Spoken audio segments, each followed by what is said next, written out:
ছাত্র জনতার অভ্যুত্থানে শহীদদের পরিবারের পক্ষে আন্তর্জাতিক অপরাধ ট্রাইব্যুনালে আজ মামলা করবে জাতীয় নাগরিক কমিটি।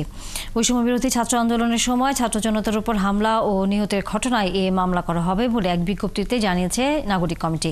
জুলাই বিপ্লবে প্রায় ১৫০০ ছাত্র জনতা শহীদ হন এবং হাজার হাজার মানুষ আহত হন।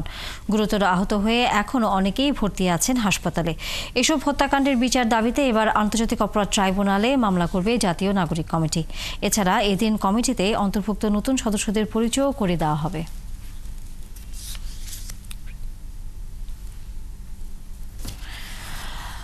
দর্শক, আমাদের সহকর্মী এই বিষয়ে আরো বিস্তারিত জানাতে যুক্ত হচ্ছেন আন্তর্জাতিক অপরাধ ট্রাইব্যুনালের সামনে থেকে মিল্টন আনোয়ার। মিল্টন, নাগরিক কমিটির সদস্যরা এসেছেন কিনা আদালতে, এবং একই সাথে নতুন সদস্যদের কথাও আসলে বলা হচ্ছিল।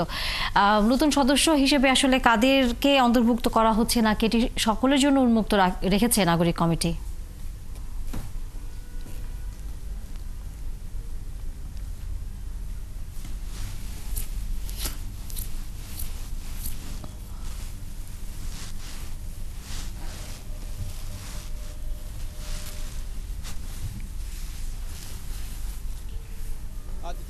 নাগরিক, আপনি জানেন যে যেমনটি বলছিলেন যে নাগরিক কমিটি এর আগেই কিন্তু জানিয়েছিল যে তারা আজকে একটি অভিযোগ দায়ের করবে এবং সেই অভিযোগটি দায়ের করবে নাগরিক কমিটির পক্ষ থেকে। এই আন্তর্জাতিক অপরাধ ট্রাইব্যুনালে এই পর্বে জুলাইয়ের যা গণঅভ্যুত্থান নিয়ে যে সমস্ত অভিযোগগুলো দায়ের করা হয়েছিল সেই অভিযোগগুলো কিন্তু দায়ের করা হচ্ছিল যারা আহত বা নিহত হয়েছেন তাদের পরিবারের তরফ থেকে।